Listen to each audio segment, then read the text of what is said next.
உங்களை வரவேற்பது அம்முவன் லதா. நான்வெஜ்க்கு இனியான டேஸ்ட்ல வெஜ்ஜில் யோசிச்சோம்னா அது கண்டிப்பாக காளானாக தான் இருக்கும். அந்த காளானை வச்சு காளான் சுக்கா ரொம்ப டேஸ்டியாக செய்யலாம். இந்த காளான் சுக்கா சாம்பார் சாதம், ரசம் சாதம், தயிர் சாதத்துக்கு சேர்த்து சாப்பிட ரொம்ப நல்லா இருக்கும். ரொம்ப சிம்பிளான இந்த காளான் சுக்கா எப்படி செய்யறதுன்னு பார்க்கலாம் வாங்க. அதுக்கு முன்னாடி இந்தியா சிஸ்டர்ஸ் கிச்சன் சேனலை சப்ஸ்கிரைப் பண்ணிக்கோங்க. பக்கத்தில் இருக்கிற பெல் ஐக்கானை ப்ரெஸ் பண்ணிக்கோங்க. அப்போ தான் நாங்கள் போகிற வீடியோஸ் உங்களால் உடனே பார்க்க முடியும்.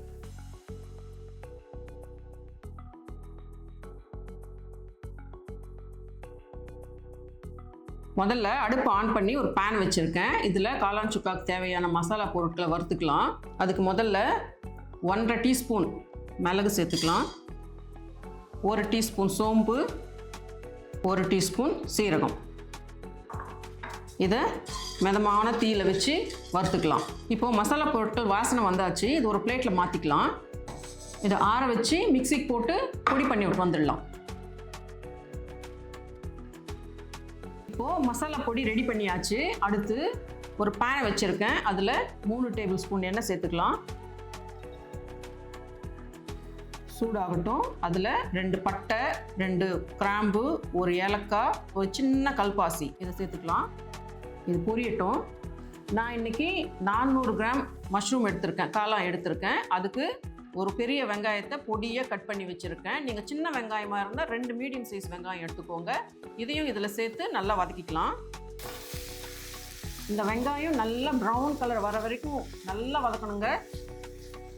இப்போது கொஞ்சம் கருவேப்பிலை சேர்த்துக்கலாங்க. இதில்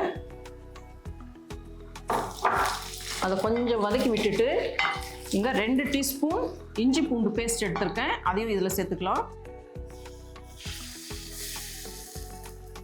இஞ்சி பூண்டு பேஸ்ட்டு நல்லா பச்சை வாசனை போகிற வரைக்கும் வதக்கணும். இஞ்சி பூண்டு பேஸ்ட்டு நல்லா வதங்கிடுச்சுங்க, பச்சை வாசனையும் போயிடுச்சு. இப்போது ஒரு சின்ன சைஸ் தக்காளி கட் பண்ணி வச்சுருக்கேன், அதை சேர்த்துக்கலாம். இந்த மஷ்ரூம் சுக்காக்கு, இந்த காளான் சுக்காக்கு தக்காளி வந்து ரொம்ப கொஞ்சமாக போடணும். இது போதும். இப்போது தக்காளி வெங்காயம் நல்லா வதங்கிடுச்சுங்க. இப்போது 1/2 டீஸ்பூன் மிளகாத்தூள், 1 டீஸ்பூன் தனியாத்தூள், 1/2 டீஸ்பூன் மஞ்சத்தூள் சேர்த்து நல்லா வதக்கிக்கலாம். இதுவும் அந்த வாசனை போகிற வரைக்கும் வதக்கி விடணும். எண்ணெயிலேயே வதக்கும் போது ஒரு நல்ல வாசனை வருதுங்க.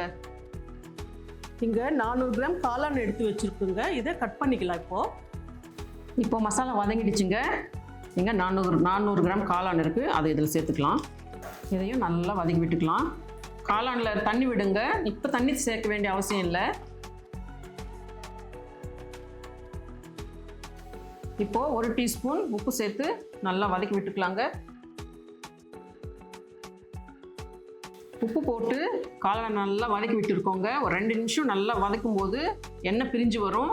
இந்த டைமில் ஒரு மூடி போட்டு மூடி ஒரு 5லேருந்து ஒரு 10 நிமிஷம் மீடியம் ஃப்ளேமில் வச்சு நல்லா வேக வச்சுக்கலாம். இப்போது ஓப்பன் பண்ணி பார்க்கலாங்க மஷ்ரூம் வெந்திருக்கா அப்படின்னு சொல்லி. வெந்திருக்குங்க. இந்த டைமில் நம்ம அரைச்சி வச்சுருக்கிற இந்த மசாலா பொடியை சேர்த்துக்கலாம். கொஞ்சம் கலந்து விட்டுட்டு கொஞ்சம் கொத்தமல்லி தூவிக்கலாம். இப்போது கொத்தமல்லி சேர்த்துக்கலாம். இது சுக்கா அப்படிங்கிறதுனால வெங்காயம் தக்காளி கொஞ்சமாக போட்டிருக்கோம். அதனால் வந்து ட்ரையாக இருக்குது. நம்ம வந்து காளான் மசாலா பண்ணும்போது நிறைய வெங்காயம் தக்காளி எல்லாம் சேர்த்து செய்வோம். அது காளான் மசாலா கறி மாதிரி வரும். அது இன்னொரு வீடியோவில் பார்க்கலாம். இப்போ ட்ரையாக தான் செஞ்சுருக்கோம். அவ்வளோதாங்க, டேஸ்டியான காளான் சுக்கா ரெடி ஆயிடுச்சு.